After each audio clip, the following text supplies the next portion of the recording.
have that, you're doing dead works. Ibig sabihin yung motibo mo patuloy lang na para sa'yo, hindi para sa Diyos. Kaya, kita mo na many times in the life of a Christian, it's so hard to really obey God simply because hindi mo gusto yung approval ng Diyos. Pero when you pursue God's approval, obedience becomes a way of life. Now, ang tanong, is it true in your life? Is obedience a way of life? Or nadadala lang tayo sa boses ng mga tao? Ito dapat gawin mo, dapat ito gawin mo, ito dapat gawin mo. Kasi if you are really being pressured like Aaron, you will give in to pressure. Kasi hindi mo goal to eh. You see, a life of a Christian should not be a life of a circle. Paikot-ikot lang. It has to be a line, a straight line. You have a goal. Kasi sa umpisa ng pagiging Kristiyano mo, dapat may goal ka. Ang goal mo, ano yung goal mo? Kasi kung ministry ang goal mo, doon pa lang derail ka na, apostatize ka na eh. Kaya ngayon, we can really sense that rapture is imminent because apostasy na po, prominent na po apostasy. 3 things that yung bantayan natin kasi ito yung prevalent. Number 1, deception. Number 2, yung nga, apostasy. And third is backsliding. Marami pong magbabackslide now. Akala mo, tawag nito, hindi ka magbabackslide. So, yun ang dapat mong bantayan, hindi ka bibigay. Kaya lang, pag ang heart mo is not towards God, hindi ka talaga tatagal. Kasi the love of many will grow cold. Diba? So, Christianity is filled today with believers who are seeking for God's material blessings. Very few seek for God's approval over the way they live. So, asaan po inclination ng ating pagkatao? Towards comfort, fame, praises of men. But when we stand before the Lord in the final day, we will discover that the wisest people on earth were those who sought to gain God's approval more than His blessing. Kaya pag makikita mo, yung laman ng prayer mo, all your life as a Christian is all about you. Kaya, Lord, i-bless mo ko, Lord, i-protect mo ko. Wala namang masama doon. Pero that is all self-centered. It should always, kaya nga sabi ni Lord, unless you eat my body, drink my blood, kaya ka sumusunod sa akin, sabi niya, after feeding the 5,000, is because you have been fed. Many of us follow Christ for what we can gain and what we can get from God. Pero ang totoo po talaga, dapat what God wants in my life. Ano ba gusto mo, Lord? Dapat yun po yung ating goal. Kaya nga sabi niya, unless you eat my body, drink my blood, ibig sabihin, yung body niya, yung word of God niya, yung revealed will niya sa atin. Kaya nga, pag hindi ka namumuhay sa revelation of His will in your life, you have been disobeying God all your life. Kasi akala natin disobedient is murderer ka, adulterer ka, robber ka, ganito. Pero hindi. Disobedience starts from if you're outside of God's will. Remember in Matthew 7, sabi niya, not everyone who calls me Lord, Lord will enter the kingdom of God. Only who does the will of the Father. So kung wala ka sa will ng Father, do you think papasok ka sa kingdom niya? No! Eh bakit napaka-complacent na maraming Kristiyano? Okay lang kasi ministry naman ako. Busy naman ako sa ministry. So yung ministry is your salvation, not the will of God. Yun ang measurement majority. My goodness, umiikot na ako for more than 20 years. Na-witness ko yan. Obedient ka ba? Yes, bakit? Nagsisimba naman ako Nasa ministry naman ako Pero, maraming galit, maraming bitterness, maraming unforgiveness. Asaan ang will of the Father doon? So, if you're not pursuing approval of God, what are you pursuing? The book of Revelation speaks of the triumph of the Lamb of God. But we are told that the Lamb has an army of disciples through whom He fights His battles and overcomes. Kasi yung kanyang bride, pagdating niya, pag kinuha na niya, then makikita mo, pagbalik niya ulit, kasama na niya yung bride niya who will fight with him. Side by side. These disciples are called, chosen, and faithful. Okay? The Lamb is Lord of Lords and King of Kings, and those who are with Him are the called, the chosen, the faithful. Kaya nga bukas ng hapon, many are called, few are truly converted. Yun ang topic ko. Kaya doon mo malalaman kung converted ka after hearing the message. Magugulat ka, marami palang hindi. Kasi there are times in gathering ng mga ganito, discern ko kung sino yung hindi converted. Okay? Many are called, few are chosen, but few are still faithful. You know what faithfulness is? Akala kasi natin, faithful tayo, matagal na tayong Kristiyano eh. Hindi po yun ang faithfulness according to the scriptures. Ang faithfulness is you are in the will of the Father. You continue to stay in the will of the Father no matter how it costs you. And the more you get closer with the Lord, the more you need to empty yourself, the more you must leave less of you.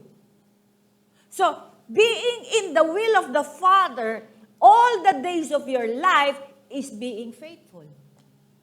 How many will remain faithful to the end? Ang hirap maging tapat. Ang hirap. Kasi, ang dami niyang pinapag-give up eh. Minsan hindi ko nga naintindihan yung mga pinapag-give up niya eh. Just like us. For 22 years, the main church located in Camarin. On the 23rd, sabi ni Lord, close Camarin and start in Makati. Paano yun? 22 years ka nandoon, then as all of a sudden, pinaklose, then start in Makati. So when they're trying to really go back to Camarin, sabi ko, stop. Close na ang Camarin. Kayo, pag pinaklose yung ministry nyo, gagawin nyo? Hindi. Bakit? Anong sasabihin ng tao? Ang dami kong narinig. Kasi pinasarado, wala na. I don't mind the opinion of man because I am here to be faithful to God. Siya ang boss ko eh. Kayo, sino boss nyo? So marami sa atin, sabi nila si God, pero wala naman sa kalooban ng Diyos. So it's inconsistent. So you need to be in the perfect will of God. Kaya marami sa atin ipapag-give up. Mahal natin si Lord ngayon kasi we are together in the light. Pag uwi nyo, itetest kung mahal nyo si Lord. Mahal niyo pa kaya si Lord? These are the overcomers spoken of the 10 times in the book of Revelation because the book of Revelation is about repent and overcome.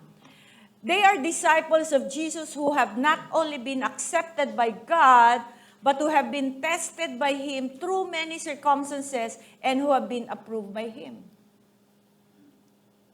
Tested in daily life. It is in the ordinary things of life that God tests us. In our attitude to money. Ito yung problema na maraming Kristiyano eh. Attitude sa money. Pleasure. Kanina, di ba, na example ko, dream talaga niya, makapunta ng Japan. Makatravel siya ng Japan. Nag-ipon siya, nakaipon siya. Sabi ni Lord, give up. Hindi niya na-give up. Ano yung mga plano nyo ngayon na pinapag-give up ni Lord? Uy, wala pa rin. Kinakausap ba kayo ni Lord? Earthly honor. Yan. And comfort. Like Gideon's army, we too don't often realize that God is testing us. We must not allow anything of this world to distract us from total devotion to the Lord. The legitimate things of the world are greater snare, trap, than the sinful things. Because the legitimate things look so innocent and harmless. Yun nga po yung like ko tinuturo eh. It may look good, sounds good, but it's not from God. Kailangan matuto tayo na it may look good, sound good, but if it's not from God, I will not do it. Remember, si Abraham, when he was called, hindi naman maging madali ang buhay niya. Sa tingin niyo ba, pag sumunod tayo kay Lord, madali ang buhay natin? No. We don't belong here. So, ano yung example kay Gideon? So sabi ni Lord kay Gideon, magtawag ka. Kasi may battle eh. So, nagtawag siya. Ilan ang pumunta? 32,000. Sabi ni Lord, masyado kayo madami. 80,000 o 800,000 kalaban nila, nagkaroon ng 32,000, sabi ni Lord, ang dami. Di ba parang sa human mind, this is something weird. So, anong unang challenge ni Lord? Yung mga duwag, pauwiin mo. Unfortunately, sabi sa Revelation, ang unang-unang tinatapon sa lake of fire, sabi niya? Cowards. Hindi nga murderer eh. Hindi nga witchcraft eh. Hindi nga adulterer eh. Cowards. Kaya nga yung kanina pinakanta ko, I'm not ashamed of the gospel. So, kung duwag ka, sabi ni Lord, umuwi ka na. Huwag ka na lumaban. So, 10,000 ang natira. Sabi ni Lord, marami pa rin kayo. Kaya God will never work with multitude. He always has a remnant. So, nung sabi niya, itetest ko sila. So, yung called, the 32,000. Now, the chosen, the 10,000.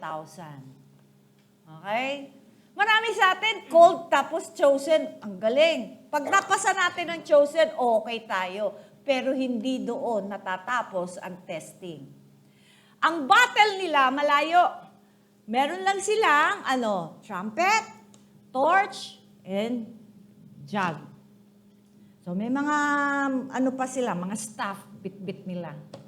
Siyempre, along the way, sa biyahe nila, sa kanilang travel, nangyari? Pagod sila.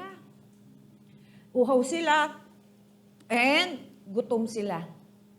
So tinawag tayo, ang tagal-tagal ng panahon, ang daming pagsubok, sabi ni Lord, ibibless kita.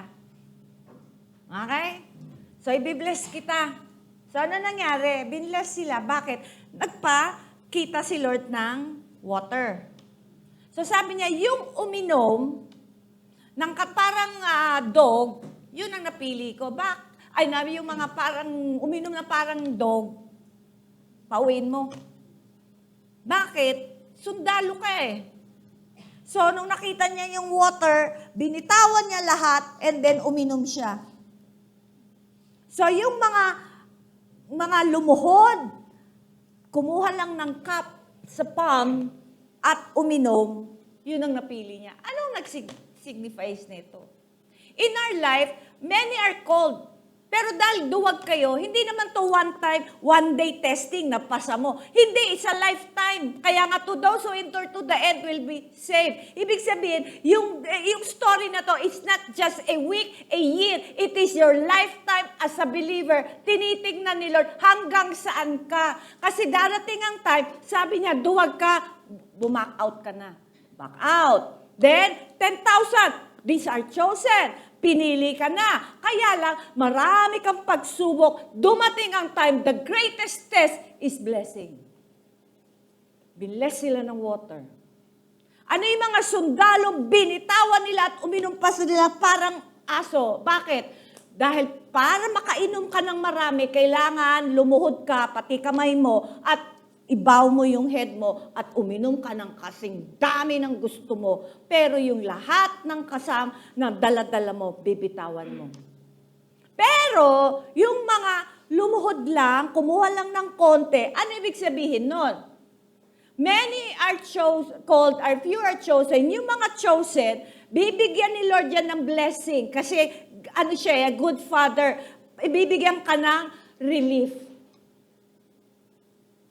Kaya lang, yung mga uminom na parang aso, binitawan nila yung sword nila, yung kanilang torch and everything that they carry. Ibig sabihin, in times of comfort and blessing, binitawan ang purpose ni Lord.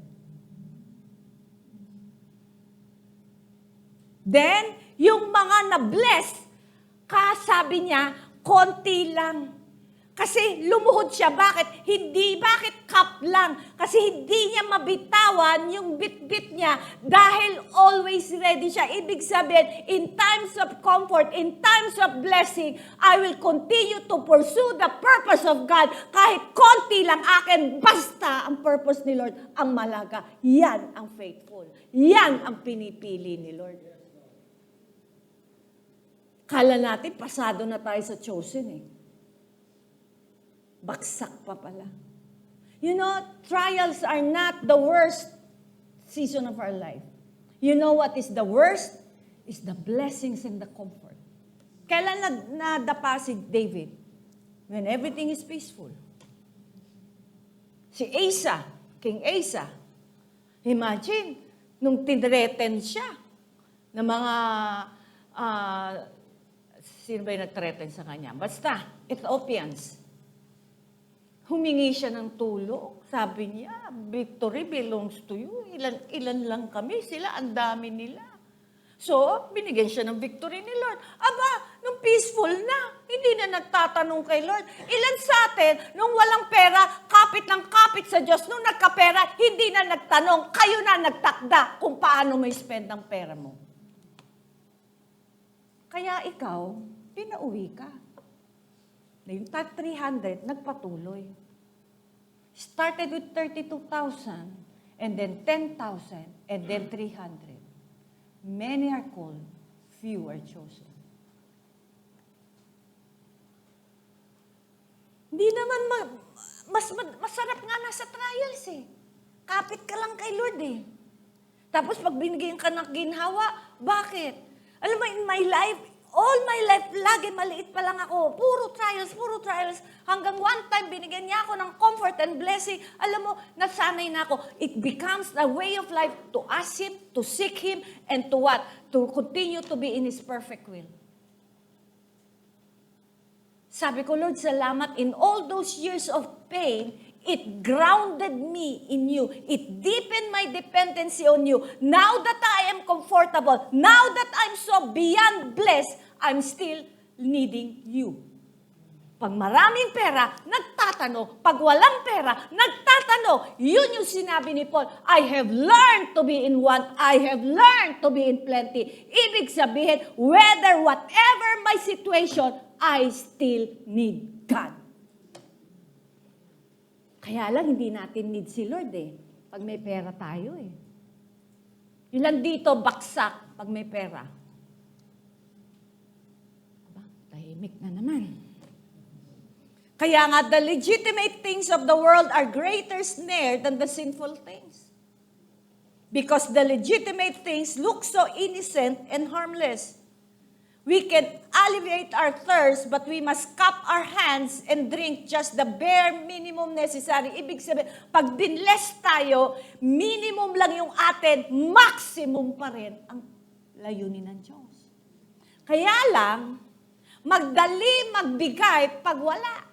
Lord, ito lang kaya ko, Lord. Marami nga lumalapit sa akin, Pastora, pag nabenta ang lupa ko, i-bless kita. Pinag-pray pa namin, hala, prayer. Nung nabenta, nagka-amnesia. Madaling mangako pag wala pa eh. Kaya huwag kang mangangako pag wala pa, pag nandyan na. Our mind is to be set on the things above and not on things on earth. We have to forsake all if we are to be disciples of Jesus. May tatlong kondisyon to be disciples eh. If you love your mother or father or wife or husband, you're not worthy of me. Then, sabi niya, if you do not deny yourself, carry your cross, and follow me. Second. The third is, if you have not forsaken all, you're not worthy of me. Napakahirap maging disipulo. Imagine, hindi mo kailangan, unahin mo ang Diyos, hindi ang pamilya mo.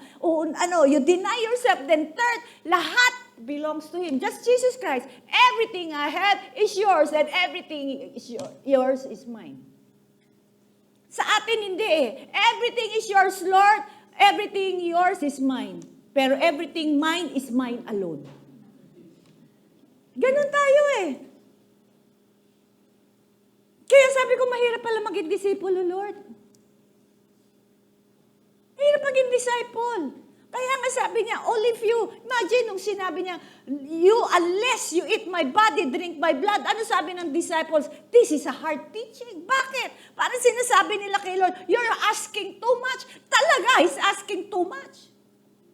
Kaya lang, kung ayaw mong i-give up, walang magagawa si Lord sa atin. So sabi nga niya, sabi nung 72, this is hard teaching. Tumalikod sila. Ano sabi ni Jesus Christ sa 12 apostles? Kayo, gusto nyo rin umalis? Parang sinasabi niya, kung aalis kayo, I will continue on with the purpose of God. Kaya huwag kayong matakot kahit nag-iisa ka, kasi ikaw pa rin ang majority. Crowd is a very dangerous place. Kaya nga makikita natin, di ba?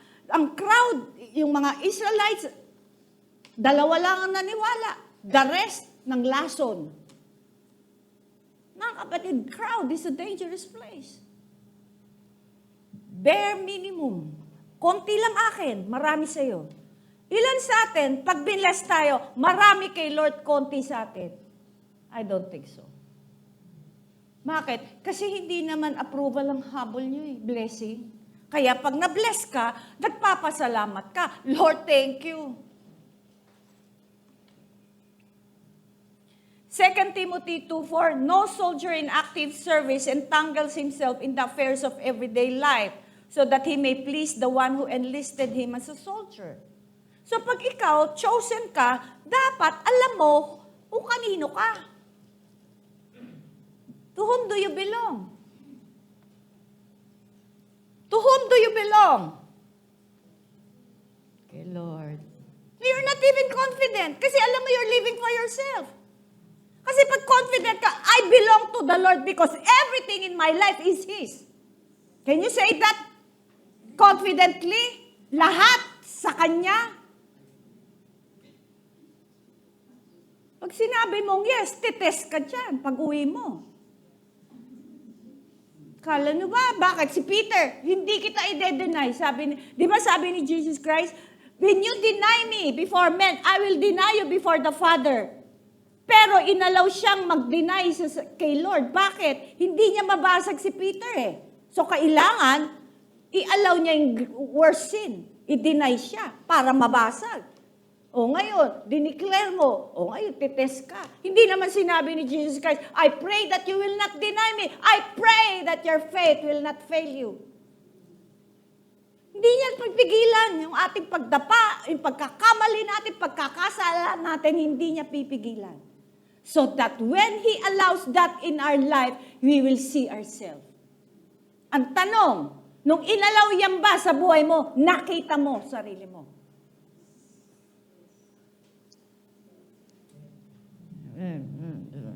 Hindi ko maintindihan kung amen, yes, no, o ano ba yan? Paul was not telling Timothy there how to be saved, but how he could be an effective soldier of Christ. The moment you belong to Christ, you entered a lifelong battle. You are a soldier of Christ. God never commits Himself to anyone before testing him. The account of the Israelites, God was not pleased with them. God did many miracles for them. In fact, no single group of people in the world's history has ever seen as many miracles as those unbelieving Israelites did, with whom God was angry for 40 years. Remember this. This teaches us that God answers the prayers of carnal believers too, and that He provides them with their earthly needs, even supernaturally if necessary.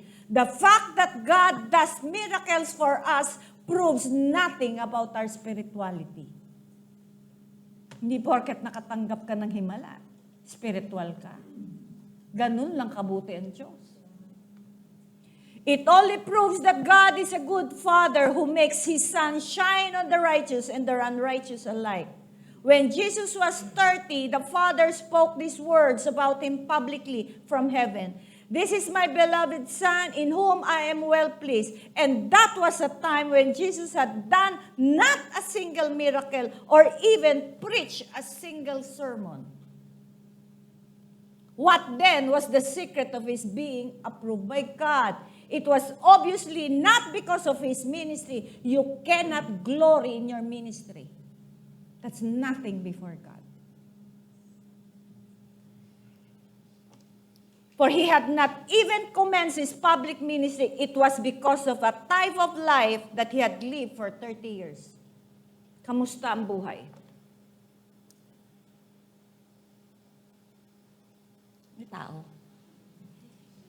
We are approved by God not on the basis of the success of our ministry, but rather on the basis of our faithfulness in the temptations that we face in daily life. Ayan na. Ang yayabang kasi natin, no? Kamusta po? Pag binigyan kayo ng choice, sino pinipili nyo? Our external accomplishments may impress worldly people and carnal believers, but God is impressed only by our character. It is our character alone that can bring us God's approval.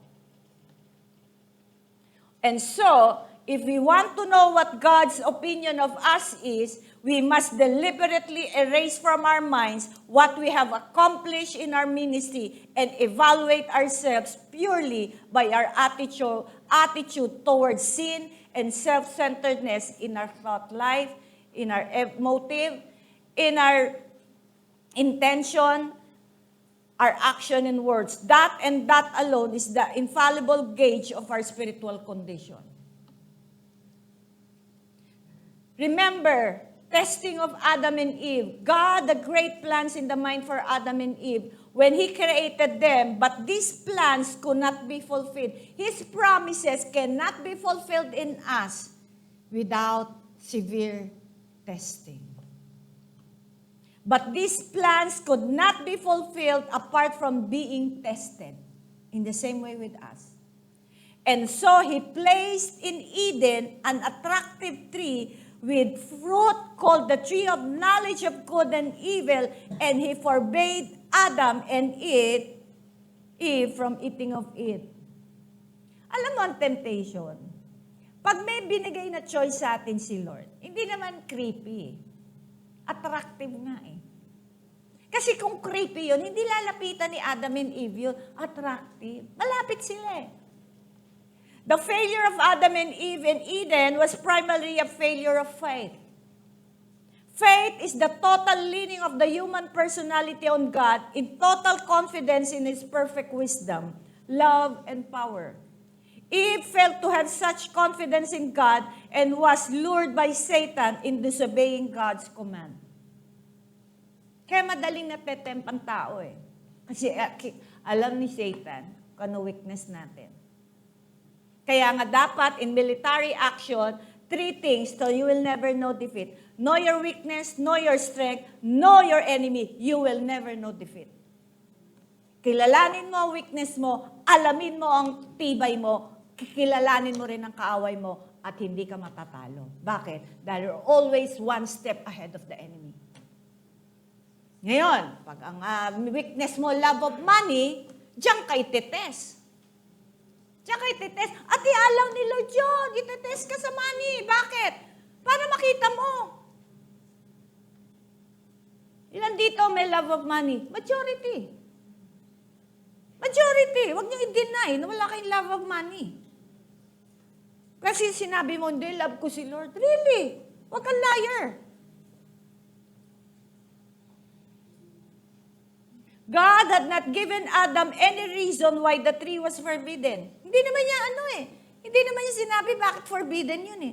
Faith never needs to have reason for obeying God. It is our intellect that demands to know the reason first. Obedience to God must always be the obedience of faith, not the obedience of reason. Our intellect is the enemy of faith as it is clear in Proverbs 3:5. Trust in the Lord with all your heart and lean not in your own understanding. Kaya mahirap sumunod dahil hindi po yan agree sa intellect natin. Nung pinasarado niya ang kamarin, pina-open niya ang Makati, hindi ko maintindihan, but my heart is to pursue the will of God. So, if you are run by your intellect, you always analyze, evaluate before you obey God. By the time you are ready to obey, you lost the opportunity. Because sabi ni Lord, today, if you hear His voice, listen. But you keep reasoning, keep analyzing, keep evaluating. And you've been waiting and waiting to understand. And then sabi ni Lord, time to close the door of grace. Kaya, di ba, nung susunod na si Balaam, nalaman niya, ay, mali pala ako. Sabi ni Lord, huwag ka na bumalik, dumiretso ko na lang. Marami sa atin eh. Sige Lord, susunod na ako. Sabi ni Lord, diretso mo na. Yan ang gusto mo eh. Kaya akala natin nung pag sinabi ni Lord, go, kay Lord yun. Hindi, sa'yo yan. Kasi may ano yan eh, may timetable si Lord. Pag sinabi niyang give up. Pag ayaw mo, nagre-resist ka, Lord, kasi ganito, kasi ganyan. Ano yun? What is that? Unbelief. Because obedience is sudden and immediate. Don't use your head. Kaya marami di makasunod eh.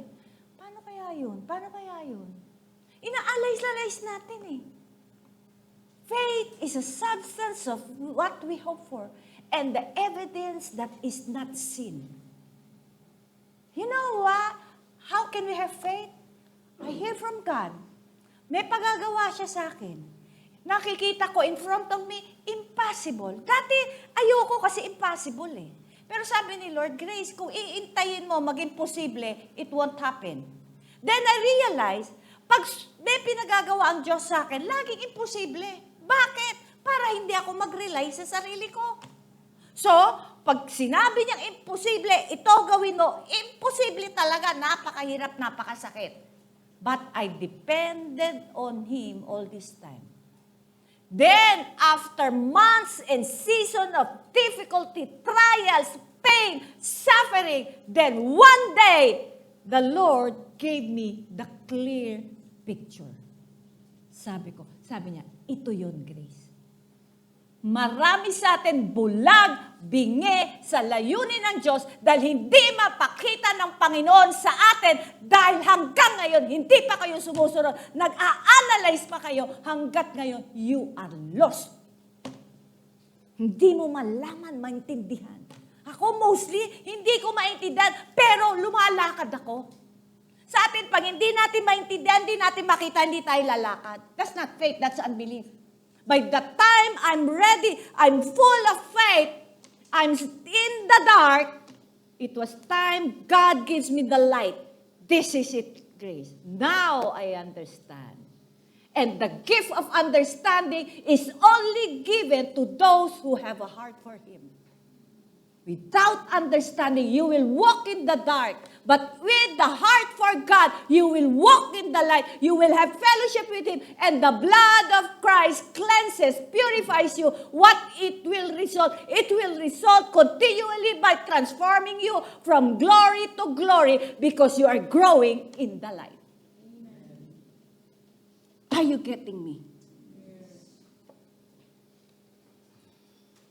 Kaya nga, our intellect is the enemy of faith. All discouragement and depression are the result of living by reason and not by faith. All anxiety and fear also have their roots in the same cause. God allows us to be tested, to be tempted, to doubt His love when He withdraws from us the feeling of His manifest presence with us, so that we can be strong in faith and thus come to the place of maturity where He can fulfill His purpose through us. Kasi marami ako naririnig. Pastora, hindi ko na nararamdaman si Lord. Like, analyze, baka may sin ka, baka may unforgiveness. Wala naman po. Sabi ko, why are you depending on your feeling? Sabi ni Lord, I will never leave you nor forsake you. So kung naniniwala ka dyan, nandyan niya siya, kapalagi. So tingnan mo muna yung prior So pag wala ka ng love of money, hindi ka covetous, andyan siya, hindi ka niya iiwan. Don't rely on feelings. God made the tree of knowledge of good and evil attractive because it was only that Adam and Eve could be tested.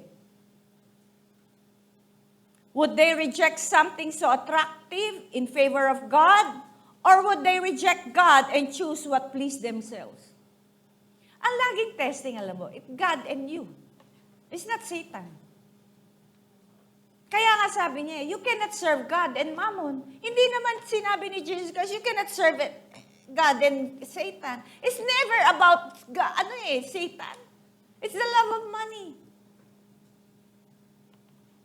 Gaano mo kamahal ang Diyos at gaano mo kamahal ang pera? Minsan madali natin magsabi, Lord, mahal kita. Pero pag sinabi, bigay mo lahat yan. Ay, Lord, hindi ikaw yan. I rebuke you. Kaya wag kayo magde-declare pag high na high kayo sa presence ni Lord. Kasi ititest kayo eh. Pag may pera ako, bibigay ko lahat. Yung ang konti, hindi mo mabigay, madami pa. Akala natin kasi faith is just trusting God that you will receive. Faith, real faith, is really trusting God that I can give all regardless kung may natira o wala. Sinong may ganitong faith? Sinong may ganitong faith? Lahat tayo ang faith natin, Lord, I trust you, I will receive this. Sinong may faith enough to trust God, Lord, what I have is yours, this is yours, I'm gonna sacrifice. Wala. Ang faith natin, paano rin pakabig, papunta sa atin. Kaya nga ang faith, marami ring counterfeit faith, counterfeit grace, maraming counterfeit. Kaya nga yung tatlong doctrine na namamayagpag ngayon, prosperity gospel, once saved, always saved, isa, hyper grace, yan namamayagpag yan. Bakit? It will not let you fight against sin. And you will pursue wealth. This is the choice that faces us too in the moments of temptation. And that's why God has permitted temptation to be so attractive. It is only when we reject some forbidden thing that is really attractive and to which we feel tremendously drawn and which we know can give us pleasure that we prove that we love God wholeheartedly. Testing of Job. When God looks for a man whom he can boast in, whom he can point out to Satan, he looks for a man of character, a blameless man and an upright man, one who fears God and hates evil. So the most important question is not what opinion do others have of my spirituality, but rather, can God point me out to Satan as one who can boast? Sabi ko, Lord, ang sarap naman nun, pagyabang mo ako kay Taning. Diba? Tayo, gusto natin magyabang sa tao eh. Kay Taning kaya. Sabi ni Taning, huwag ka na magyabang, close tayo. Kaya kasi Satan does not need to harass you because the moment you are full of pride, kaaway mo ang Diyos because God opposes the proud, gives grace to the humble. Bakit kanya ihaharas? Kaaway mo na ang Diyos. Kaya sabi niya, back off na ako. Kaaway mo na the greatest. Kaya kita mo yung mayayabang, namamayagpag.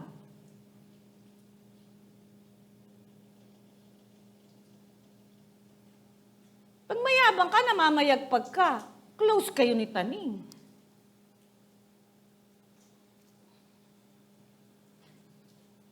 God had such confidence in Job that he could permit Satan to test him.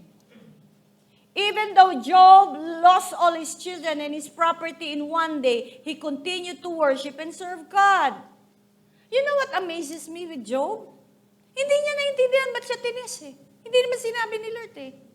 And he complained and complained and complained, and yet the friends, ang ginawa ng friends, inaccuse siya na inaccuse. Sino pinagalitan ni Lord? Sabi niya, you are not like my servant Job who did not speak anything against me. Ang dami niyang complain sa Diyos. Pero sabi ni Lord, wala nga sinabi yan laban sa akin eh. Ano yun? Sabi ko, Lord, let me understand. Sabi niya, yung sinabi niya, because out of what? Pain and suffering. He saw the heart. Pero itong tatlo niyang friends, sabi kung ano-ano, out of condemnation. Kaya sabi niya, punta kayo kay Job, magpa-pray kayo, or else, lagot kayo sa akin. Two-way. He will allow Job to release forgiveness, and he allowed the friends to humble before Job to realize, kami pala yung mali. Imagine, ang dami niya sinabi, Lord, ganito, ganyan, ganyan. Sabi ni Jesus, ni God, He did not speak anything against me. Minsan yung pananalitahan natin, alam ni Lord, kagaling sa ang klaseng puso yan. Kaya ang puso ang pinakamahalaga sa Diyos. Kaya puso ang target natin na, Lord, whatever I say, whatever I do, it will come from a pure heart. Dahil kahit sa aking galit, you still, pleased with me. Imagine that. To the pure, all things are pure. Alam niya. You getting me? Testing of Abraham. What would happen if Abraham had turned down God's call? Walang Israel. Akala mo pag when you turn down God, ang laki ng purpose na nawawala, nade-delay. God would certainly not have forced him. God would have found someone else, and we would never have heard of Abraham again. Just like King Saul. Nung nagkasala siya, sabi ni Samuel sa kanya, God should have established your kingdom forever. Wala sana si David. Kaya lang nag-disobey siya eh. Kaya meron siya pin-repair. Kaya nga, di ba sabi ko, na do not let, sabi sa word, do not let any man take your crown. That someone else who responded to God would have become the father of faith and the ancestor of the Messiah. Meron po sa inyo dito yung missed the calling of God already. How much Abraham would have missed if he had failed in that first test.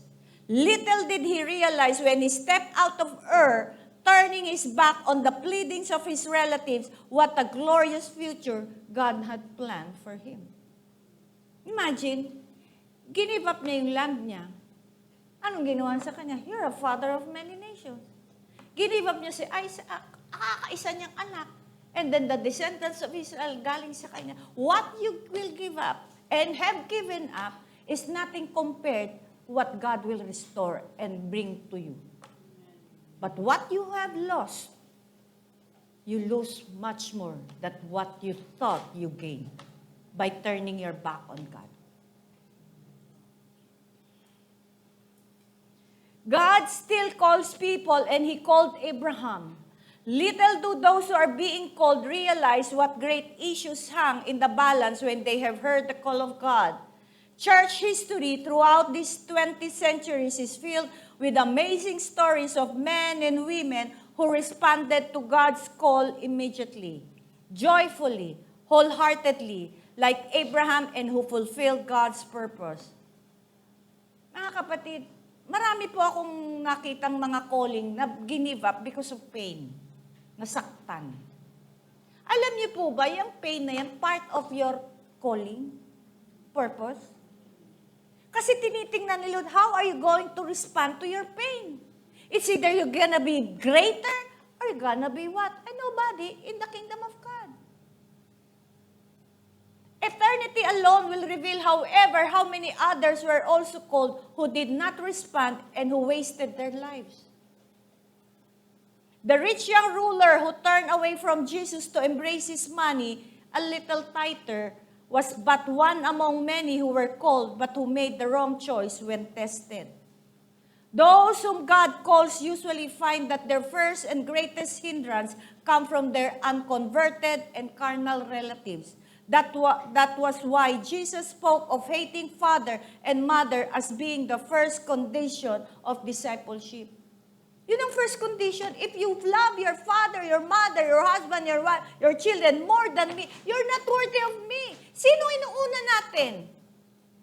Marami akong mga young people na inuna nila, yung family nila, yung demand ng kanilang mga parents, mag-work ka. Bakit? Hindi nila makuha yung pressure. Kailangan ganito, kailangan ganyan, kailangan ganito. So, give in ka. Kasi nga, mahal mo pamilya mo. Wala nang masama, mahalin natin ang pamilya natin. Hindi sinasabi na balbayaan natin pamilya natin. Pero when you're given a choice, sinong matimbang? Pag matimbang ang pamilya mo, doon ka na lang. Mahirap maging disipulo. Yun ang sinasabi ko sa inyo eh. When God called me, the first thing, sabi niya, Grace, give up your career. I gave it up. And second, give up the education ng anak mo. I gave up. Lahat, my mom, lahat ng kapatid ko, inapi-api ako. Bakit? Anong future mo? Walang tinapos yung mga anak mo, blah, blah, blah, blah. Imagine from having a own company, gusto ko na nga lang maglabandera para lang may kumita. Bakit? Kaya, my two sons, they hated me. Sabi niya, Mama, ba't di ka nagwo-work? Wala na kami, hindi kami makapag-aral. Wala eh. Hindi ko ma-explain. Minsan, the more I want to explain, the more walang words. Sabi ko, Lord, why you don't allow me to explain? Because no amount of explanation, tatanggapin nila. Kaya sabi ko, okay. I live in a hated environment when God called me. Sa tingin mo, labing-labing sila? Hindi. Napaka-unrealistic natin minsan eh. Kala mo, pag tinawag ka ni Lord, okay lahat? No, it's not a walk in the park, it's a walk in the valley. Lahat i-give up mo. My mom, sabi mo, mag-asawa ka na lang, bibigatan ng asawa. O sige, papuntay mo rito. Namatay. O pinakita sa'yo, hindi talaga ako mag-asawa.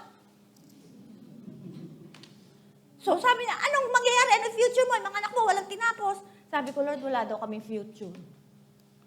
Sabi ni Lord, sino may hawak ng buhay mo, Grace? Ikaw, Lord. Sino bibigay ng future sa anak mo? Ikaw, Lord. O ngayon, nasaan na yung anak ko, panganay? Is earning 300,000 naman. Hindi nga ako mabigyan ng 5 eh.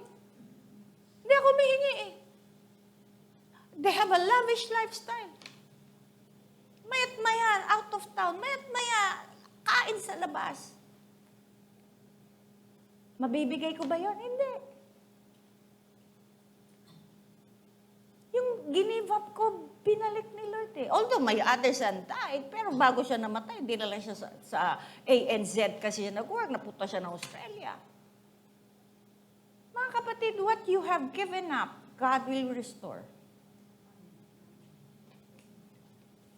Kaya doon ko natutunan, kung yung family ko hindi ko ma-overcome, paano pa yung labas? Kaya, inuna ako sa family ko yung persecution, rejection, dahil nung nagka-ministry ako, rejection, persecution, slander. Sa loob muna ng bahay, ipapa-overcome sa'yo. Para pag lumabas ka, ready ka na. Bakit? Mas pasaway ang nasa labas. Mas matindi. Okay? Kaya yung mga family nyo, sandpaper nyo yan. Papuro kayo. Hayaan mong kiskisin ka ng kiskisin. Ang nanay mo, ng tatay mo, ng kapatid mo, lahat kiskisin ng kiskisin. Hindi yung pag kiniskis ka, makikikiskis ka rin. Gaganti ka rin. Yung kapatid ko nga, Bible school graduate yun eh. Binato ko ng plato eh. Ate ako. Kasi naiinggit siya, ba't ako ginagamit ni Lord? Wala naman akong Bible school background. Sabi niya, bakit to ginagamit? Ako Bible school background. Sabi niya, Sabi niya, tapos may bisita ako. In the midst of my visitor, binato niya ako. Bakit? Nagsishare ako. Binato niya ako. Ano yung sinishare mo? Chinichismis mo ako, ha? Sabi ko, nag-uusapan namin si Lord. Lumaban ba ako? Tumahimik ako. Sabi niya, okay ka lang? Okay lang ako. Sabi niya ng bisita ko, alis muna ako. Sige, alis ka muna. Winalis ko, umalis. Walang gante natin. Tapos nung nahulog yung chandelier niya sa room niya, sabi niya, ay ate, nahulog, buti hindi ako natamaan. Sabi ko, sayang.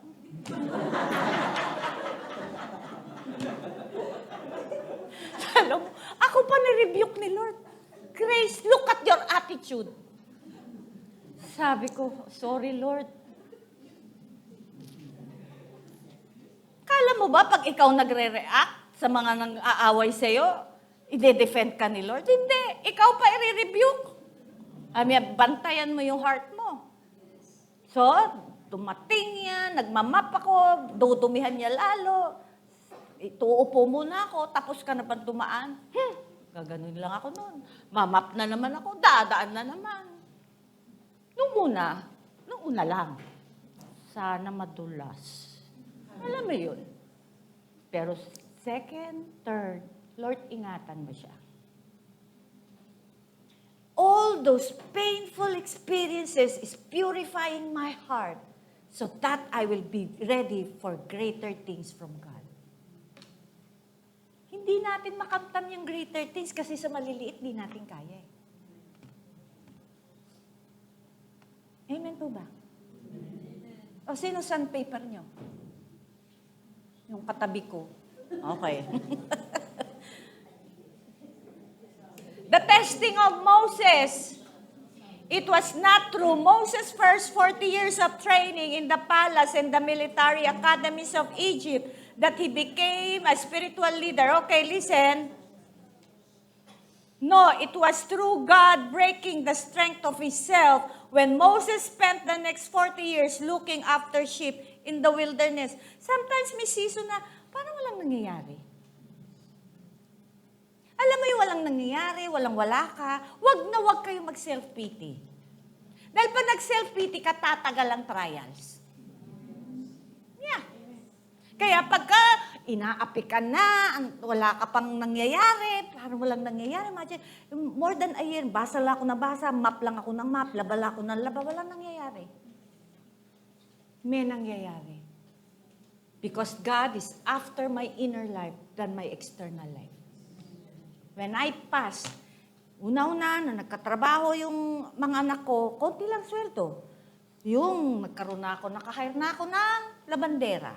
So yung labandera, inuupuan ko, nagsishare ako. Kasi punong-puno ako ng revelation eh. Nagsishare ako, maya't maya, naglalabas siya kami, dalawa nag-iiyakan na. Oo nga, si Lord, wait, sabi niya, opo, ma'am, opo. Tapos mamaya, dalhin ko yung anak ko, sige, dalhin mo. Mamaya, prayer na naman, nag-iiyakan na naman kami. And then one day, sabi niya, Grace, enough. Kumuha. Yung mom ko, na hate ako, binigyan ako ng $100. Sabi ko, yes, Lord, may $100 na ako.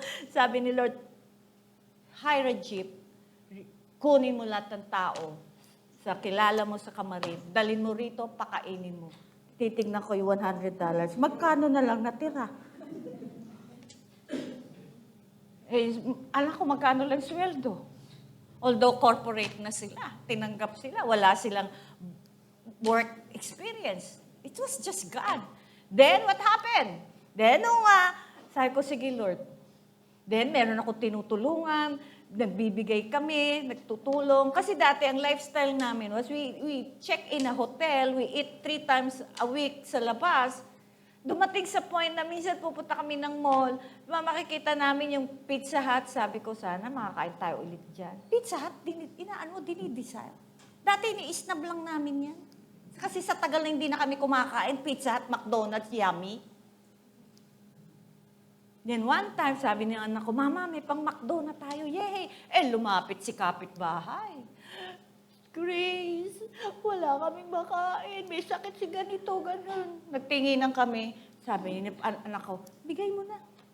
Di, huwag na lang tayo McDo. Magpansit kanto na lang tayo. Hindi ko alam without realizing, yun pala is training to give, to put the welfare of others above our comfort and our pleasure.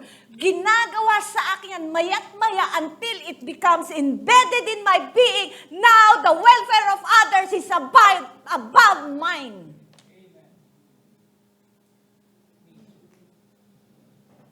Kamusta po ang training? Yung iba sa inyo, wala nga training eh. Nasa ministry na. Kaya anong klaseng ministry meron ka? At the age of 80, with his confidence in his own abilities shattered, Moses could lean upon God and become the deliverer of God's people. The dethroning of human cleverness is fundamental for anyone who would serve the Lord. Kaya sabi niya, Father, I honor, glorify you, for you have given the revelation to the babes, not to the clever. God cannot use a clever one. Yet there are few who learn this lesson fully. God tested Moses when he made the tabernacle to see whether he would make it exactly according to the pattern that it received on the mount. Mga kapatid, bakit with his education in Egypt, God has undo everything na natutunan niya? Dahil pag binigay niya ang pattern ng tabernacle with Egyptian education, he will apply the education of Egypt in building the tabernacle.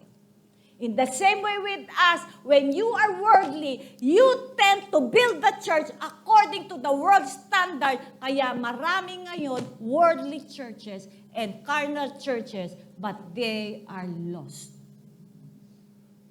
Kaya inaando ni Lord, ina-uproot yung mga alam natin. The glory of the Lord coming on the tabernacle was the visible indication of God's satisfaction with Moses' work. Maraming churches, malaki, spiritual, maibig sabihin, gifted. But there's no glory. No glory. Kasi pag may glory yun, people are convicted. They will never be satisfied for who they are. They wanted to change.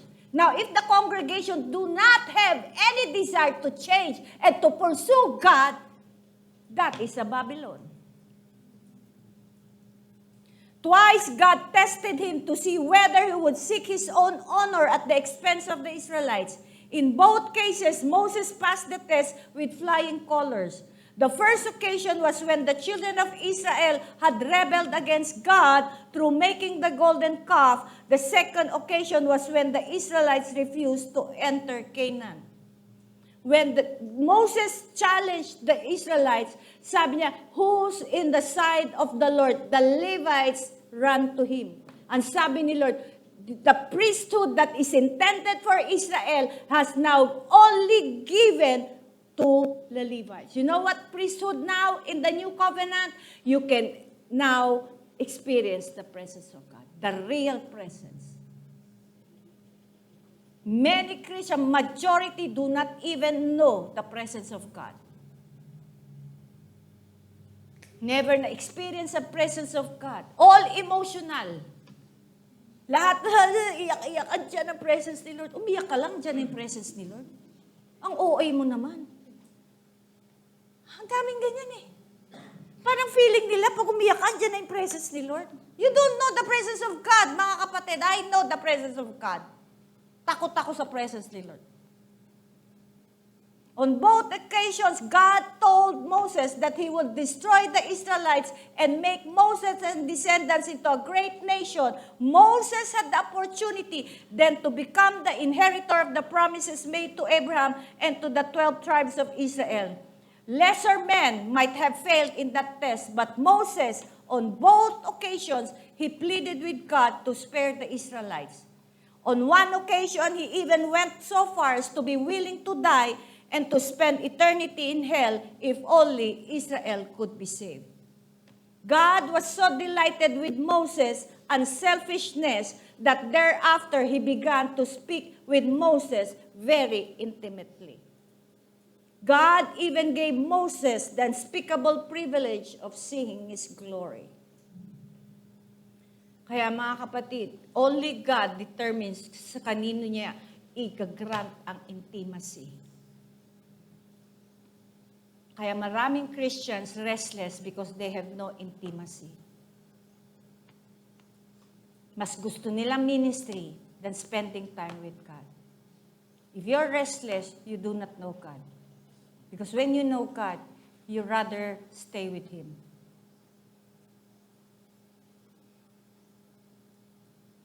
Testing of David, the first thing we notice about David is that called him when he was faithfully doing his earthly duties at home and his place of work as a shepherd boy. The second thing we see about David is his concern for the glory of God's name. When Goliath was defying the armies of Israel, it was not cheap desire for adventure that drove David to challenge the giant, but a concern for the honor of God's name. Refusal to take revenge against King Saul and Shimei. Diba, na-capture ni Absalom yung kingdom? And then paglabas niya, inaano siya, kinikurse siya ni Shimei. Ano sabi ni Joab? Tapyasin ko kaya ulo nito. Ano sabi ni David? Tumigil ka dyan. What I have to do with you? Alam mo sabi ni David, let him curse me. Kung inalaw ni Lord, i-curse niya ako, i-curse niya ako. Sino dito, pag siniraan kayo, galit na galit kayo? Let them. Imagine yung attitude ni David. Sige na. Sumpain na niya ako. Kung susumpain niya ako, baka pinadala ng Diyos yan para sumpain ako. Even that, he trusted in the sovereignty of God. Our enemies are allowed by God. When you trust in His sovereignty, alam mo, may in-accomplish yan sa heart natin. Kaya intindihin nyo, enemies are blessing. Kasi it is a barometer. How do you respond to people who destroy your reputation? It does not matter if I'm destroyed. Why? Because I have no reputation. Dahil sinabi ni Lord sa akin, grace, never build your reputation. I will be the one to build. If He allows me to be slandered, persecuted, being brought down, so be it. I'm not after my reputation. Kaya ko ang praises of men dahil kaya ko ang criticism of man. Pag hindi nyo kaya ang criticism of man, ibig sabihin, you yearn for the praises of men. Gaano kakatibay sa slander, sa persecution, sa rejection. Ganong kakatibay sa papuri ng tao. It does not touch you.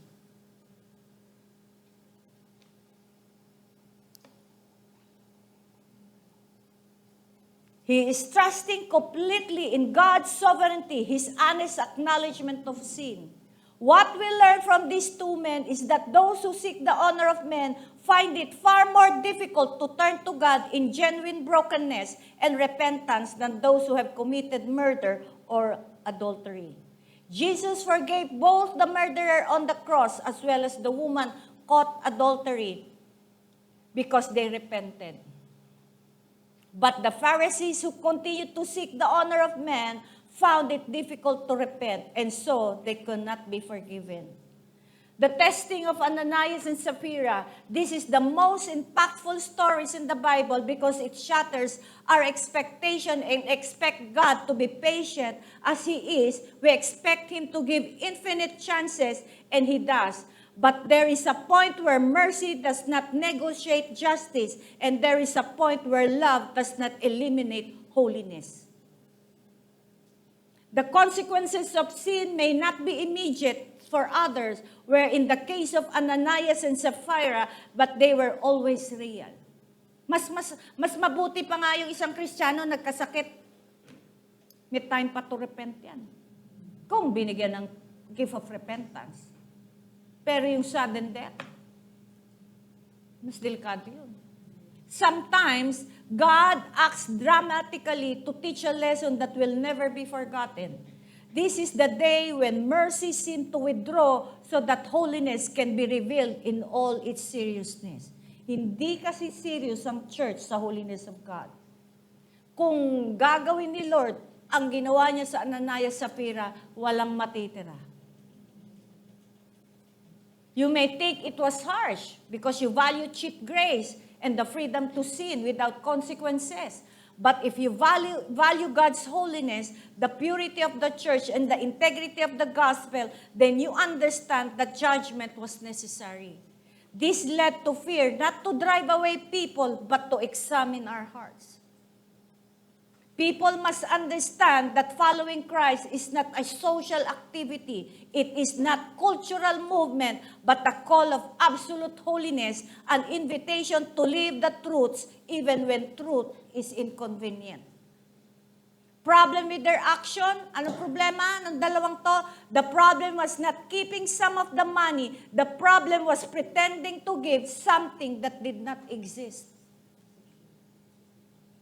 They are using generosity as a facade that hides a divided heart. Sino sa ating ganyan? Maraming hypocrites. You pretend to be what? Loving God, and yet your heart is inclined towards money, praises of men, and the world. Pasalamat ka. Andyan pa ang grace. Kung hindi, patay lahat. They cross a dangerous line between weakness and conscious hypocrisy. They did not stumble in a sudden temptation. They planned and talked and agreed and believed that no one will know. They forgot that they cannot deceive the Holy Spirit. God knows the intentions. If we try to deceive God, it is not God who is deceived, but yourself. Don't deceive God. Don't mock God. You're mocking yourself. The problem was never the amount of the offering. The problem was always the intention of the heart. Your service to God, your giving to God, God sees the intention. Do you think you're approved of God? Yung ginagawa nyo, sa tingin nyo, approve yan ng Diyos? You can give everything and still not please God. If you give for the wrong reasons, you can give little and deeply if you give sincerely. It does not matter who is in front of you, but who sees through you. Ananias was not standing before the apostles, but before God and before him, no mask can withstand. God's judgment did not come because of incomplete offering, but of a conscious lie. God hates a liar, and hypocrites are liars. Be careful to use ministry as a tool of manipulation to gain admiration through deception. In doing so, we do not sin against man, but sin directly towards God. Possible to be among God's people and live in hypocrisy. Ang daming ganito sa loob ng church. And attend every service, sing hymns and raise hands, and have divided heart, desire recognition, not willing to pay the full price of generosity. They wanted to glory without the sacrifice, recognition without complete dedication. You're a hypocrite. You are in the level of Ananias and Sapphira. A silent struggle between what they wanted to appear to be and what they really were. Not the desire to serve, but to be seen serving. Yan ang problema. Walang desire to serve, pero gustong makitang naglilingkod. Nasa kategorika ng Ananias and Sapphira. Hindi ka lang pinapatay kasi may araw ka rin. Yes, because there's a time of reckoning. True generosity is born of love. False generosity is born of vanity. One glorifies God, one glorifies self. So ang tanong, yung ginagawa nyo, yung binibigay nyo, sino nag-glorify? Yung intention nyo. Gusto mo lang pakita?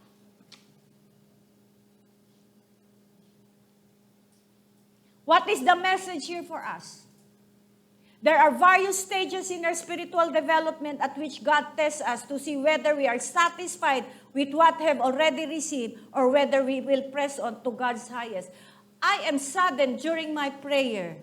Many of you are satisfied where you are now and you don't want to press on with God. That's what? lumabas sa prayer. This morning. Kasi sabi ko, Lord, ba't ang sakit-sakit ng heart ko? Alam ko hindi physical yun. Although I have a medical condition in my heart. So sabi niya, Grace, because many are contented where they are now. No matter how powerful the message, they have determined in themselves, hanggang dito lang ako sa'yo. God may at times grant a request even though it's not His will. Just because He sees that we desire that thing so greatly. But the spiritual result will be just as written concerning the Israelites. He gave them their request but sent leanness on their soul. The love of money is the root of all sorts of evil.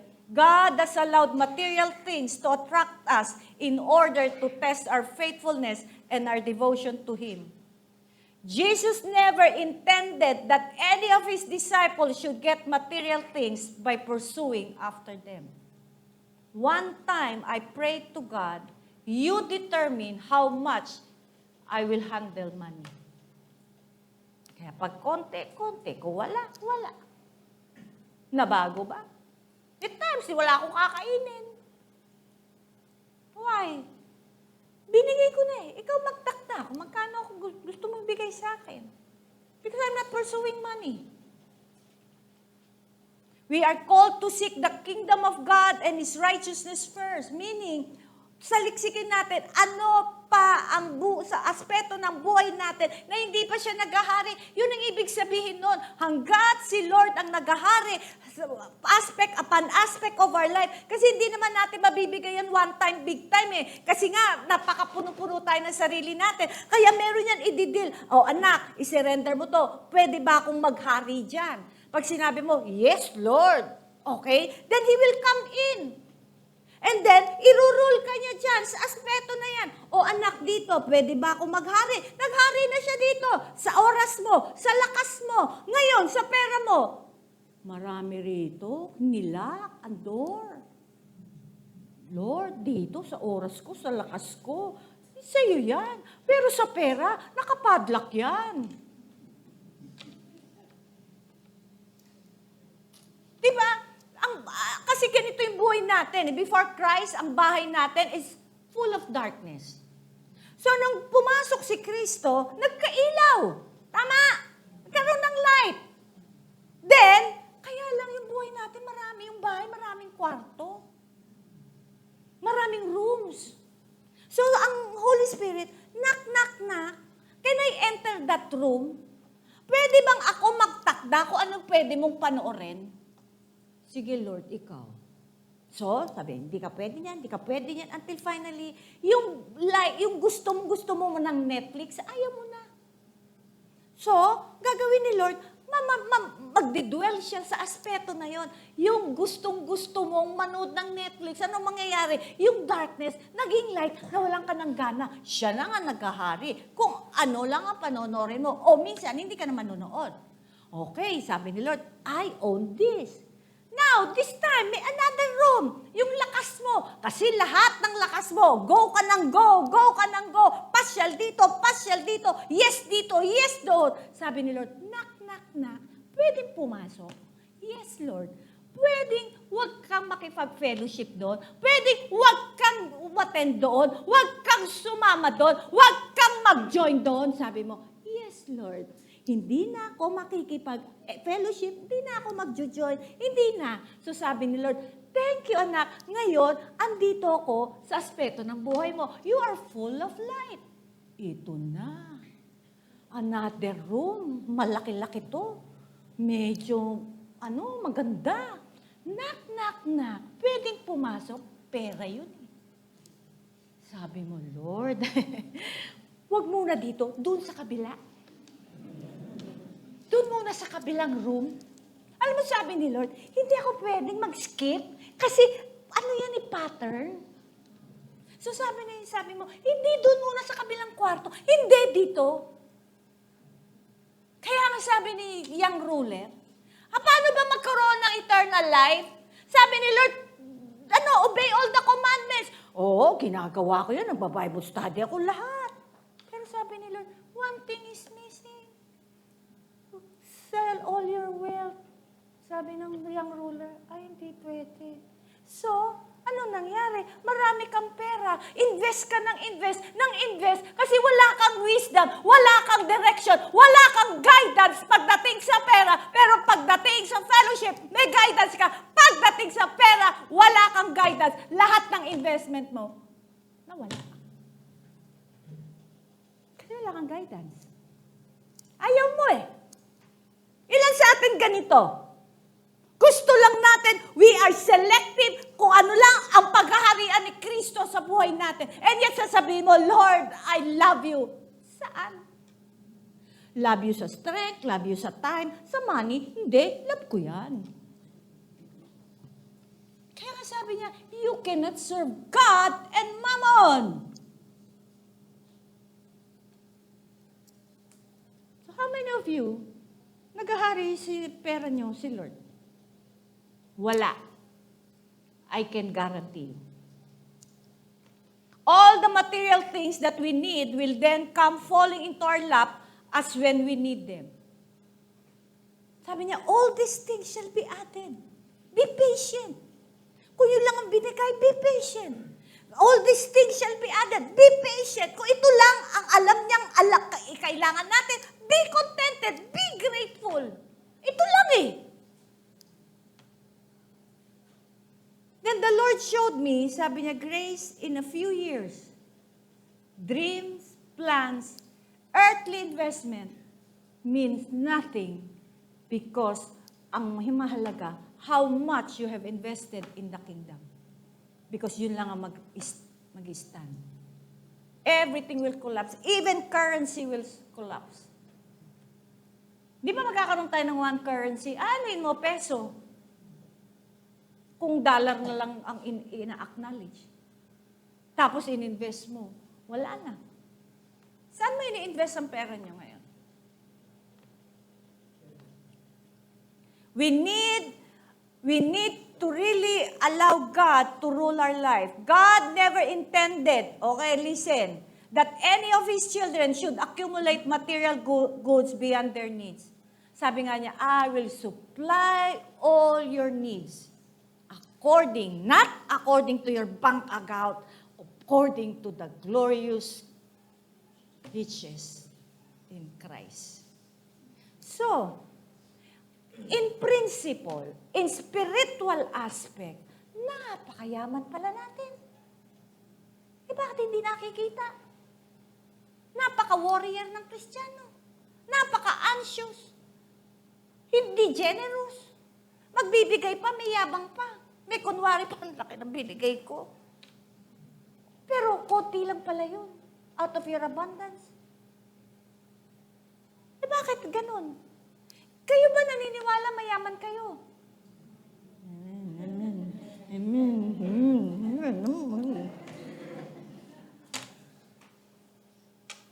Amen, amen, amen. Kung mayaman ka, generous ka. Pero bakit ang prayer mo, Lord, i-bless mo ako, i-bless mo ako. Ang generous, alam mo, Lord, pagyamanin mo ako for your kingdom. Hindi yun, pagyamanin mo ako, Lord. Yung iba nga, Lord, I will work, I will make business for your kingdom. Pag nandyan na yung pera, hindi na kingdom ni Lord, kingdom na niya. If we trust God, neither has He intended that any of us should chase after wealth. If we trust God, He will give us what He sees is best for us, and then we won't be ruined by money. When the Lord blesses us, all that we need will be provided, and there won't be any sorrow that comes along with it. Those who sought their own gain and honor on earth will realize fully only in that day how great their loss really is. The journey is long, the time is short. How much you have invested in the kingdom. And I'm so blessed because for my 25 years na tinawag ako ni Lord, all my money, my time, my strength, my everything, my energy is invested in the kingdom of God. Alam mo, sabi niya sa akin, Grace, in times of famine, you will have more than enough. Ang daming nagkiklaim nito pero hindi nag-i-invest sa kingdom. Para bang, ilan na ba ang natanim nyo sa kaharian? Yun din ang anihin mo. Kaya pag times ng mga hard times, and it will come, last year sinasabi ko, 2026 is a harder year. Walang naniniwala sa akin, ayan, nahit na tayo. Marami nagsabi, Pastor, ang mahal ng gas. Ano naman kung mahal ng gas? Mayaman pa rin tayo. Amen. Parang hindi kayo convinced. Alam mo, sabi nung minsan, Pastora, pal ka pa rin kasi mahal na yung gasolina, mahal yung ticket. Bakit naman may mababago ba sa Diyos ko? Gusto ko pal. Hello? Para bang magtitipid ako for the sake of stewardship. Pero kung magtitipid ako dahil natatakot ako mabawasan ng pera ko, that's unbelief. Kaya ako nagtitipid because I want to manage my money. Dahil I'm a steward. Pero kung nagtitipid ako, ang dami kong pera, pero order ko lang french fries. Tama na sa akin yun. Ba't ikaw order ng hamburger? Mahal. Meron kang 10,000, sa 100, di ka makabili. Tapos pag may libre, ang lakas mo ma-order. Ba't ganon? Kasi libre. Mga kapatid, if you're not generous in times of need, you will never be generous in times of plenty. One time, wala na akong pera, 2,000 na lang. And I invited my friend, yung mga kasamahan ko, kumain. Sabi ko, Lord, wag mo ako ipahiya. Ito lang ang pera ko. Order everything. So, sabi ko, Lord, wag mo ako ipahiya, 2,000 ang talaga pera ko. Pag ganun ko, may senior ako limited percent yan. Sabi niya, 19++. Ay, salamat. Eksakto talaga si Lord. Salamat. Hindi mo ako pinahiya. Di nakakain kami lahat. Masarap pa. Pero wala na akong pera. Pero masaya ako. Bakit? Nakatreat ako Out of luck, not out of abundance. I still give the best. Kayo, ano attitude nyo pag wala kayong pera? Uy, muna tayo kumain. Dito na tayo sa karinderya. Uy, minsan meron akong may nag-invite sa akin mag-dinner. Natatakot ako umorder. Kasi nararamdaman ko na, sana hindi mahal yung in-order niya. Nararamdaman ko yun, ang lakas ng discernment ko So sabi ko, kayo na lang po umorder. So siya na-order. Di ba sabi niya, na huwag kang kumain at binibilang yung sinusubo mo sa Proverbs? Ramdam ko yun Pag may nagpapakain sa akin, kung kinikwenta. Kasi malakas ang discernment ko. Kaya ako kayo, wag nayaya ko, siguraduhin nyo lang tama yung puso nyo. Dahil pag naramdaman ko, kinikwentahan mo ako, sabihin ko na lang, tubig na lang ako. Nakakahiya Mga kapatid, be generous at all times. Hindi pwedeng nagkukuripot ka dahil mahirap ang buhay. Mentality lang yan Ako wala nang, talaga sigad na talaga ako, wala akong pera kasi sa mission work. Imagine 4 times a month. In a week, magkano gastos ko? 50, 80, 50, 60. Wala akong supporter, wala akong solicitation, wala akong income, wala lahat. Wala pa, hindi bawal pa ako humingi, bawal pa ako magsabi ng kailangan ko. Anong mangyayari? Di wala, tahimik. Pero bakit ko nagagawa? At ko nagagawa? Kasi tayo, pag may pinagagawa si Lord, ang laging tinitingnan natin, wala Lord. So, you are depending on your own capacity. When God speaks to me, sagot niya ako. It's God's will, it's God's bill. Kaya nagagawa ko to Minsan sabi ko, Lord, paano to? Wala na ako. Tapos, alam niyo ba, nilipat pa ako sa McKinley na napakamahal na lugar. Sabi ko, Lord, hindi ko kaya to. Huwag mo na lang ako ilagay dito. Pero sabi ni Lord, tiyak kita. Alam mo si Lord mag-determine how you're going to live. Mga kapatid, mabait ang Ama. Kaya lang you make Him cruel. You limit Him because of your poverty mentality. If you have poverty mentality, kasi nag-dry na yung finances. Minsan tayo nagda-dry yung finances, hindi tayo nagtatanong, Lord, bakit? Kasi minsan, yung consistency natin to support, hindi natin magawa dahil nag-dry ang finances. Yung widow at Zarephath, sinabi ba ni Lord, magbigay ka dahil marami ka? Hindi, magbigay ka, last mo na. Sometimes we cannot move because according to what we have and what we don't have. Pero pag si Lord nagsabi, continue with your consistency, whether you have or not, the heart is what? Important to God. Lord, gusto ko, pero wala ako, sagot mo ko. Paano ko natutugunan ng mission work na wala naman ako? Dahil nakita ni Lord yung desire ko, yung love ko for the body of Christ. Mawala sila sa darkness, sa sa deception. Sa tingin mo, uwi ako, walang offering? Yes, wala. Wala pa akong, bisa wala na ako. Sabi ko, okay lang, Lord. Tapos may mag-text, Pastora, kailangan ka rito sa lugar na to. Sige, pag na-set up yan, go ako. Pastora, na-set up. Sabi ko, wala pa akong pantiket. Sabi ko, pwede nyo bang i-book muna ako? Ibabayaran ko na yan. And then makita mo, sige, set up. Wala akong hawak. Pero sabi ni Lord, go. I don't have money. I have the voice of God. That's how I live. Man should not live by bread alone, but every word that proceeds out of God's mouth.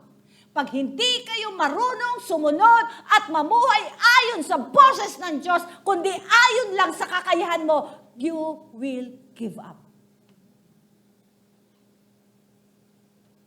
Ngayon, ba't nakatingin kayo sa ganyan sa akin?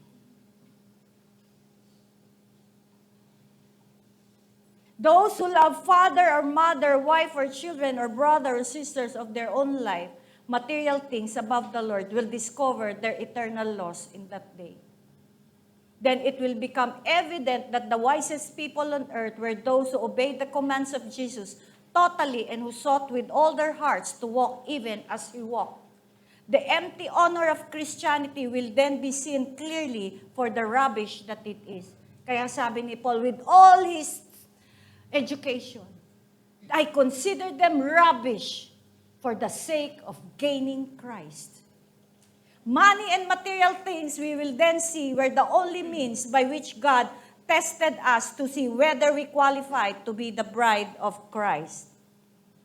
The greatest honor that any human being can have is to find a place in the bride of Christ in that day, as one who has been tested and approved by God Himself. Who has ear, let him hear, sabi ni Lord.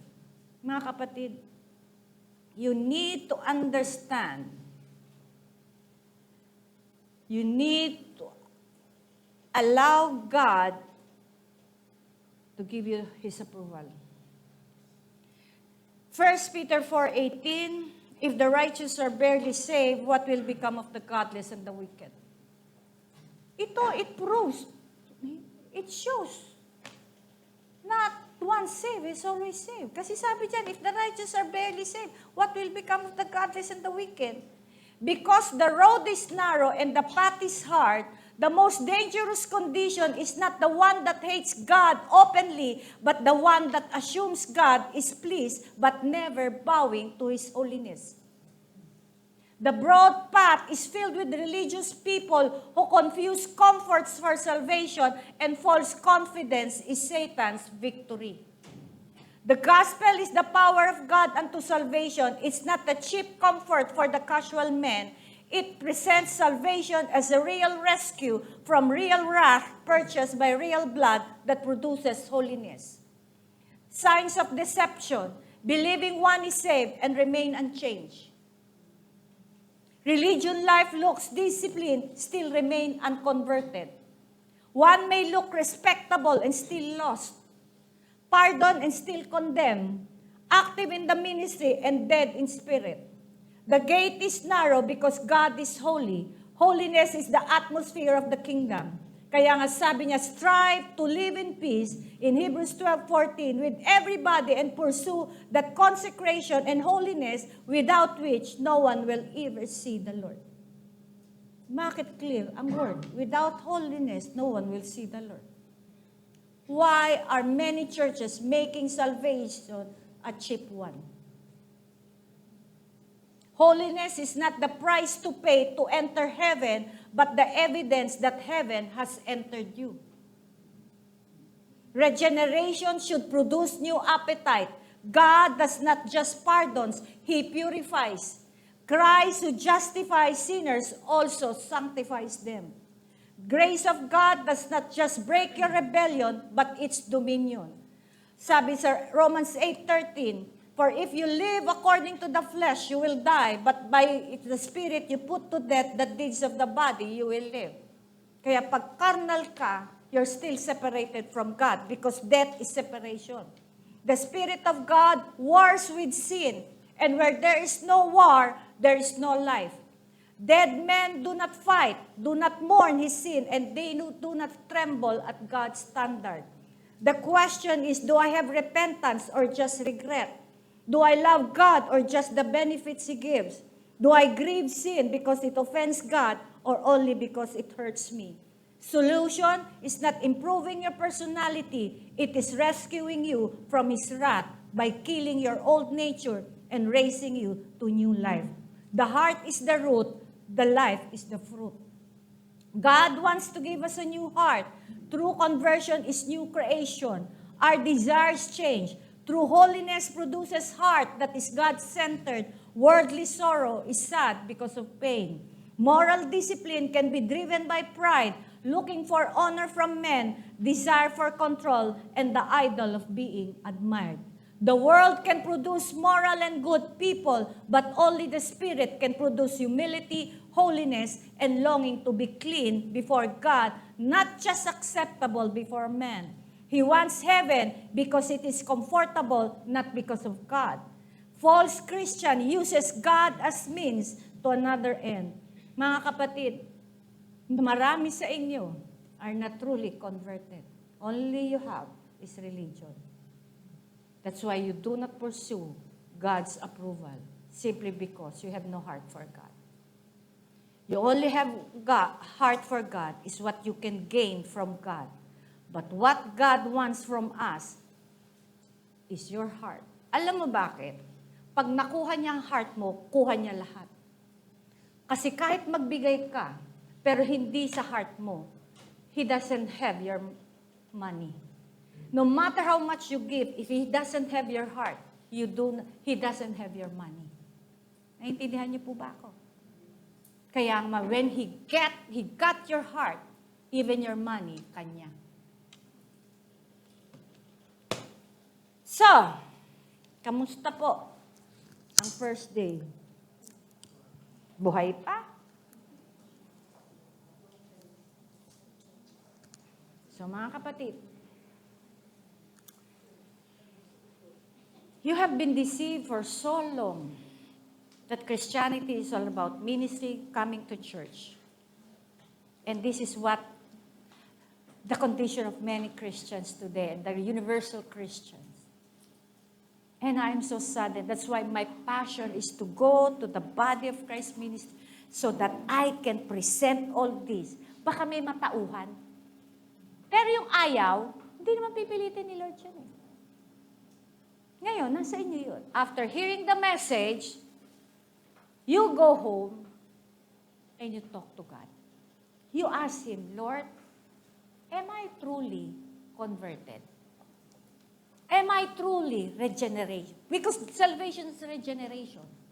Nabago ka. Kasi kung all these years hindi ka nabago, baka hindi ka talaga totoong born again. All you have is religion. At ang tinuturo sa inyo is pursue wealth, pursue money. Bakit? Para makabigay kayo. Dahil pag di kayo nagbigay, di kayo blessed. That is a false gospel. Kaya yung iba, gustong yumaman para makabigay. Pag nakabigay, ibibless. A cycle of defeated life and deception. But never about God, His will, His honor, His kingdom. If you've been living in this way, time to repent. Turn around and make a new one. Amen po ba? Can we sing a song? Ikaw maghari. Pag kinanta nyo yan, pag hindi totoo at hindi nyo kaya, huwag nyo kantahin. Okay? Ikaw ang maghari. Tapos pag uwi ni Lord, ako maghahari sa ganito, sa kwarto ng pera mo. Hindi, Lord. God is knocking in all aspects of your life. He's waiting for you to open the door. Ano pa ang pintuan ng buhay nyo na hindi nyo pa pinapapasok ang Panginoon? Seek ye first His kingdom and His righteousness, and all these things shall be added unto you. Let's stand! Father, we thank you, Lord, for this day. I am believing for a victory in the lives of your people. They will never be the same. Amen po ba? Bakit hindi? Bakit malungkot? Come on, people, declare mo, I'm a new creation. I'm a new creation. All for Jesus. All for Jesus. Palakpakan